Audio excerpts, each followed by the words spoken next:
His name might not ring a bell, but Ian Jacklin is hoping to change that. He's preparing for the fight of his career, a career that's consisted of both physical pain and emotional anguish. The physical pain has been provided by his many opponents. The emotional anguish has been delivered by the Ontario government, an adversary that has reduced his profession to a shadow of its former self. Ian, you see, is a kickboxer. And not just any kickboxer. He's the Canadian champ, ranked 6th overall in the world, and tonight he's fighting for the North American title in New York. The fight's in the US because for close to half a decade, kickboxing was banned in this province, and now it's next to impossible to promote a fight here. It all stems from an incident that happened 7 years ago in a boxing ring. Duck Koo Kim went down for the 10 count after this hit from Ray Boom Boom Mancini. That hit, however, put Kim into a coma shortly after the fight, and he died 2 days later. An uproar soon followed in the boxing world, and here in Ontario, the government sought to regulate the sport. Kickboxing, then in its infancy, immediately had a moratorium slapped on it until further investigation. We had people in the athletic commission, but just these guys that are 60, 70 years old, they thought it was just terrible to kick, period. It's not like they thought we were like a Bruce Lee movie or something like that. Then that's what they related to, a TV thing that they saw on TV, and that's what they judged what we were doing. It was easier to bury. Boxing been around for centuries as a part of our heritage. You can't just wipe something like that off the map. But kickboxing was barely started, so it was easy to bury.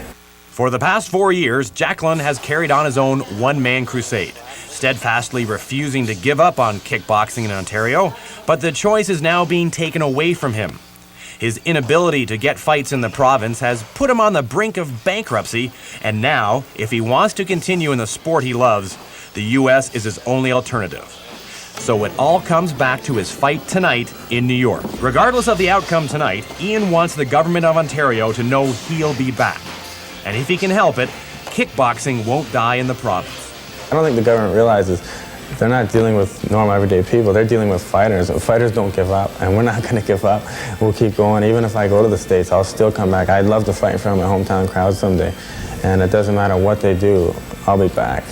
Stu Bundy, CFTO Sports.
In this life we realize, without our dreams we're sterilized. Lost in time we pass them on. One flame burns and another one dies.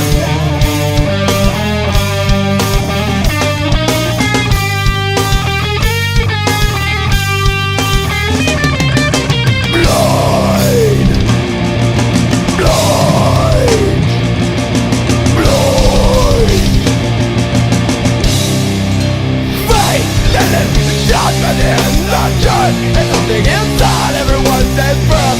Yeah, it's alright, with no doubt we're alive. From the bottom of the well, we can still see the light. To my last life.